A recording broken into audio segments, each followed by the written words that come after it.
দর্শক, টঙ্গীর ইজতেমা ময়দানের আজকের পরিস্থিতি জানাতে যুক্ত হচ্ছেন সহকর্মী জাহাঙ্গীর আলম। আমরা যুক্ত হব তার সাথে। জাহাঙ্গীর, ইজতেমা ময়দানের বর্তমান চিত্র কি দেখছেন, আর নিহতের ঘটনায় মামলা হয়েছে কিনা, কি বলছে আইন শৃঙ্খলা বাহিনী?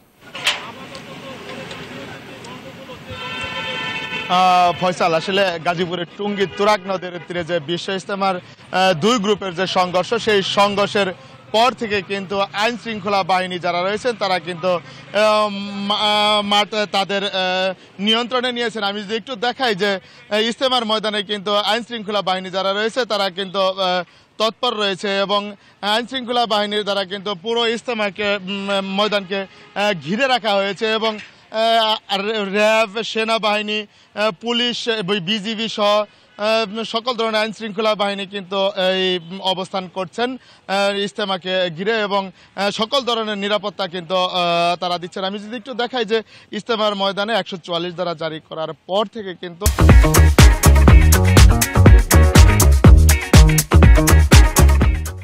এখন পর্যন্ত কোনো ইজতেমার মধ্যে কোনো মুসল্লি নেই। পুরা ইজতেমার ময়দান কিন্তু ফাঁকা রয়েছে এবং আইন শৃঙ্খলা বাহিনী কিন্তু তৎপর রয়েছে যে কোনো ধরনের যেন নাশকতা বা কোনো ধরনের বিশৃঙ্খলা যেন না হয়, সেই দিকে খেয়াল রেখেই কিন্তু তারা তাদের এই কার্যক্রম চালিয়ে যাচ্ছে।